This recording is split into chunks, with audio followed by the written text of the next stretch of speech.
politician of his generation. Bob Rae has been elected to federal and provincial parliaments 10 times and served as Ontario's 21st Premier in the early 1990s. In 1999, he helped found the International Forum of Federations and served as its chair for 7 years. He has advised and worked on federalism and constitutional matters in Sri Lanka, Sudan, Iraq, and many other countries. Since 2006, Mr. Bob Rae has been a prominent member of the Federal Liberal Party. He is party's foreign affairs critique and the member of parliament for Toronto Centre.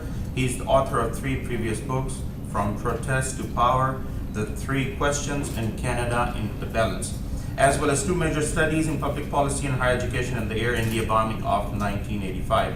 His new book, Export Democracy, examines the promise and peril of democracy promotion in the modern world, the spread of democracy, a preoccupation of West in general and the United States in particular, has become tarnished in recent years because of George W. Bush's misadventures in Iraq and an ongoing war in Afghanistan. Mr. Bob Rae offers a wise and compelling alternative vision.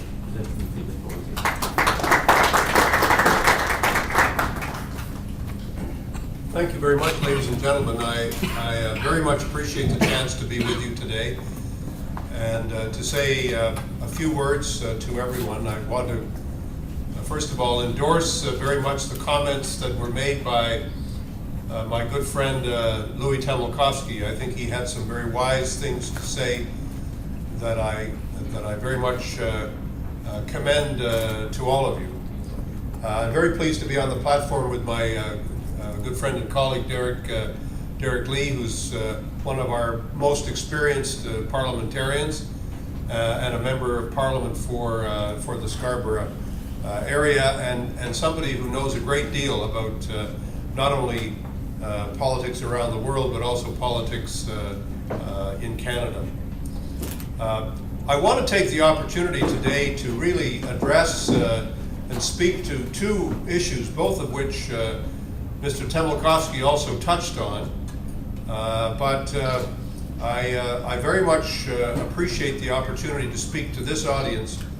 And if I may say so, I appreciated very much the opportunity to listen to Mr. Khan's presentation because it took me back to a conference that I attended, I think about 5 years ago in Pakistan, in Islamabad, where I was invited by the National Democratic Institute to speak at a conference on federalism and the federal idea in the context of Pakistan. And we all know that the creation of the state of Pakistan in 1947, both Pakistan and India became federations, which means that the individual states of both countries were given particular powers, as well as the central government. And both Pakistan and India were countries that were made up of different ethnic groups, different languages, different cultures, and both countries were given the challenge of how to manage differences within the context of a single state.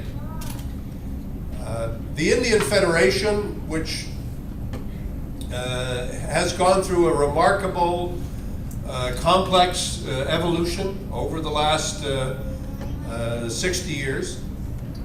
India began as a highly centralized federation in which the state boundaries did not necessarily reflect ethnic language differences, and in which the politics of the country was dominated by a single party, the Congress Party. So it was the old, highly centralized, highly socialistic economy of India, which was the India that emerged in 1947. And since that time, the Indian Federation has been transformed. First of all, it's become dramatically more decentralized, with the Indian states having a great deal more power and a great deal more authority. where politics in India becomes very regional, where the states, where the boundaries of the states were redrawn in order to allow for language and ethnic groups to feel more at home within the Indian Federation and to take greater responsibility for their work and life in the Indian Federation. And the third great change, of course, is that the notion that one political party would have a monopoly on power within India has completely transformed. So that many of the things that we saw in the India of the 50s, 60s, 70s, and even the 80s, with respect to the centralization of power, with respect to the imposition of central control over the economy, have all changed. And of course, the final change has been the creation in India of a highly diverse and more market-based economy, which has created a middle class in India of over 300 million people. Pakistan, on the other hand, has had a different set of challenges and a different route. The first thing is that the Pakistan Federation has always been dominated by the Punjab. And that fact has created its own tensions and its own issues. First of all, between East and West Pakistan, where ultimately the Bangladeshis decided that they could not stay within that state. They needed to have their own place and their own position and their own time. Because of the way in which the Pakistanis saw the continuing relationship and dynamic with India, the army became particularly important in the state in a way that it was not either in Bangladesh or in India. And you have a period where the Pakistani state has remained highly centralized,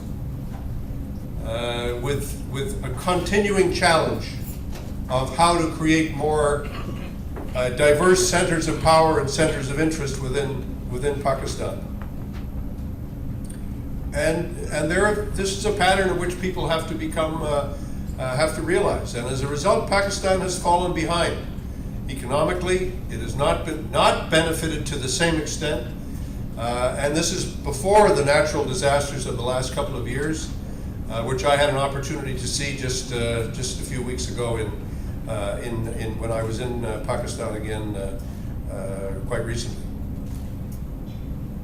I say this not as a criticism, because it's not for me as an outsider but as an observer, as just saying this is what has happened.